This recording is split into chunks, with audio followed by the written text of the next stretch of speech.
Brought to you by Vigor, co-powered by Sensodyne and Vimal. ಬಾಯಲ್ಲಿ ಹೇಳಿ ಕೇಸರಿ. Co-sponsored by Saptagiri NPS University.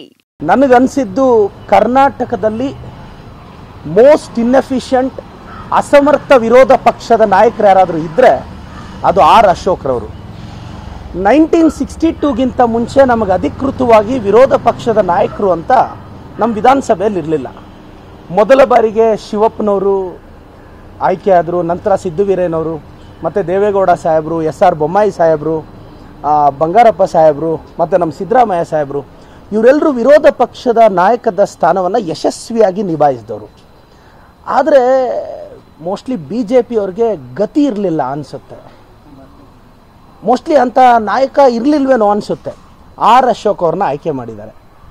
R Ashok ಅವ್ರಿಗೆ ನಾನು ಕೇಳಕ್ಕೆ ಬಯಸ್ತೀನಿ, ಸರ್, ನಮ್ಮ ಪಕ್ಷದ ಆಂತರಿಕ ವಿಚಾರ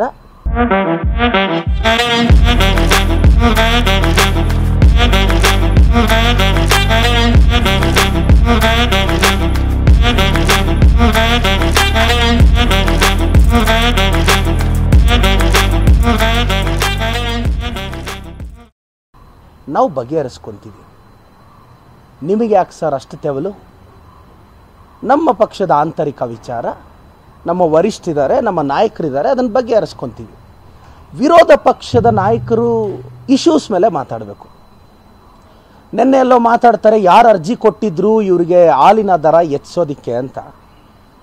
ಅಲ್ಲ, ಮುಖ್ಯಮಂತ್ರಿ ಸ್ಥಾನದಲ್ಲಿರೋರು ಯಾರಾದರೂ ಅರ್ಜಿ ಕೊಡೋವರೆಗೂ ವೆಯ್ಟ್ ಮಾಡ್ತಾ ಕೂರ್ಬೇಕಾ? ಇವತ್ತು ಕೋಲಾರ ಚಿಕ್ಕಬಳ್ಳಾಪುರದಲ್ಲಿ ಹಾಲಿನ ಉತ್ಪಾದನೆ ಕಳೆದ ವರ್ಷಕ್ಕಿಂತ 15% ಹೆಚ್ಚಾಗಿದೆ. ನಾವು ರೈತರಿಗೆ ಹಾಲನ್ನು ವಾಪಸ್ ತಗೊಂಡೋಗಿ ಅಂತ ಹೇಳೋಕ್ಕಾಗಲ್ಲ. ಸೊ ಸ್ಟ್ರಾಟಜಿಕ್ ಡಿಸಿಷನ್ ಏನಾಗಿತ್ತು, ಓಕೆ, ಒಂದು 50 ml ಜಾಸ್ತಿ ಮಾಡಿ ಅದಕ್ಕೆ ತಕ್ಕಂತೆ ಒಂದು ₹2 ಜಾಸ್ತಿ ಮಾಡೋಣ ಅಂತಷ್ಟೇ. ಸೊ ಅದರಲ್ಲೊಂದು ಲಾಜಿಕ್ನ ತಾವು ಗಮನಿಸಲಿಲ್ಲ. ಯಾಕೆಂದರೆ ಕೋಲಾರ ಚಿಕ್ಕಬಳ್ಳಾಪುರದ ರೈತರ ಕಷ್ಟ ನಿಮಗೆಲ್ಲ ಅರ್ಥ ಆಗಬೇಕು. ಆರ್ ಅಶೋಕ್ ರವರೇ. Brought to you by Vigor, co-powered by Sensodyne and Vimal. ಬಾಯಲ್ಲಿ ಹೇಳಿ ಕೇಸರಿ. Co-sponsored by Saptagiri NPS University.